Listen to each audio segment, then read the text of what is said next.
پاکستان کا ایک بنیادی مسئلہ جہالت ہے۔ وہ بہت سے مسئلے جو معمولی توجہ سے حل ہو سکتے ہیں، جہالت اور تہذیبی پسماندگی کے باعث لا ینحل ہو کر رہ گئے ہیں۔ جب کسی ملک کے عوام کو یہ بھی معلوم نہ ہو کہ انہیں کیا چاہنا چاہیے اور کیا نہیں، تو پھر مسئلوں کے حل ہونے کا سوال ہی پیدا نہیں ہوتا۔ ہمارے دیہات میں آج بھی ایسے لوگوں کی کمی نہیں جو لکھنے پڑھنے کو گناہ سمجھتے ہیں۔ دوسری طرف شہروں میں رہنے والے وہ عوام ہیں جنہیں قدم قدم پر علم کی حقارت اور دولت کی عظمت کا احساس دلایا جاتا ہے، جو اہل علم کی معاشی اور سماجی ناکامیوں اور جاہل ارباب دولت کی اقبال مندیوں کا روزانہ مشاہدہ کرتے ہیں۔ اس طرح علم کی عظمت روز بروز کم ہوتی چلی جا رہی ہے اور زندگی کی اعلیٰ اقدار کو سخت نقصان پہنچ رہا ہے۔ اس صورتحال کی ذمہ داری ہمارے معاشرے کی ساخت پر عائد ہوتی ہے۔ جس معاشرے میں علم کو سیاہ بختی کے نشان کی حیثیت حاصل ہو جائے، جہاں ترقی اور خوشحالی کا ہر راستہ علم کی مخالف سمتوں سے گزرتا ہو، وہاں اس کے علاوہ بھلا اور کس بات کی توقع کی جا سکتی ہے؟ بات وہی ہے کہ ہم نے ابھی تک آزاد قوموں کی طرح زندگی بسر کرنا نہیں سیکھا۔ ایک آزاد قوم کی حیثیت سے کسی بہتر نظام حیات اور سماجی نظریوں کا انتخاب کرنے کی منزل تو اس وقت آتی ہے جب قوم کو آزادی کی حقیقی معنویت کا پوری طرح ادراک حاصل ہو چکا ہو۔ ہم تو یہ بھی نہیں جانتے کہ ہمارے اصل مطالبات کیا ہیں اور ہمیں کس بات سے اتفاق اور کس بات سے اختلاف کرنا چاہیے۔ مثال کے طور پر آئلی قوانین ہی کو لے لیجئے۔ حکومت نے یہ قوانین عوام ہی کے فائدے کے لیے بنائے تھے۔ ان کی افادیت خالص سماجی افادیت تھی، اس کا کوئی سیاسی پہلو نہیں تھا۔ کیا ہمیں ان کی مخالفت کرنا چاہیے تھی؟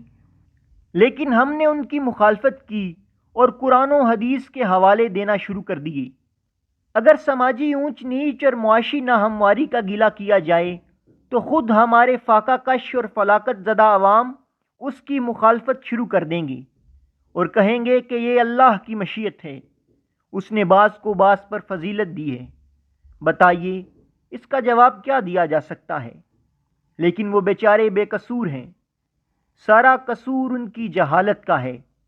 وہ اپنی جہالت کے باعث عہد جدید کے ایک خوشحال معاشرے کا تصور بھی نہیں کر سکتے۔ وہ سوچ ہی نہیں سکتے کہ ان کے حقوق کیا ہیں اور کیا کچھ ان سے چھین لیا گیا ہے۔ جب ایسا ہے تو پھر ان کے اندر مطالبات آخر کس طرح بیدار ہوں؟ انہیں علم ہی نہیں کہ اس کرۂ ارض کے بعض حصوں پر انسان نے وہ جنت حاصل کر لی ہے جس سے وہ نکالا جا چکا تھا۔ یہاں تو جہالت کا یہ حال ہے کہ اگر کوئی صاحب ریش بزرگ یہ نعرہ لگا دیں کہ انسان فانی ہے اور کوئی فانی مخلوق خلا کی بلندیوں تک نہیں پہنچ سکتی، اور روس و امریکہ نے تسخیر خلا کا قصہ مشہور کر کے ہمیں بیوقوف بنایا ہے، تو ہمارے عوام کی اکثریت یہ ارشاد سن کر تعظیم و عقیدت سے سرنگوں ہو جائے گی۔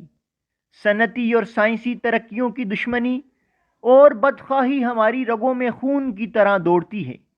جدید عہد کے اعلیٰ سماجی اور سیاسی تصورات کے ساتھ ہمارا برتاؤ منافقانہ ہے۔ ہمارا بس نہیں چلتا، ورنہ ہم انسانیت کو پھر اس تاریک عہد میں پہنچا دیں جہاں نیزہ بردار وحشی ایک دوسرے پر حملہ آور رہا کرتے تھے۔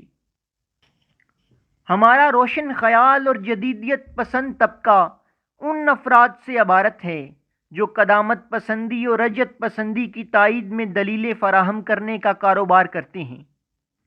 اس کاروبار کو ریسرچ سے تعبیر کیا جاتا ہے اور ریسرچ کے شاندار نتائج کو سامنے رکھ کر قومی تہذیب اور ثقافت کے احیاء کی تدبیریں سوچی جاتی ہیں۔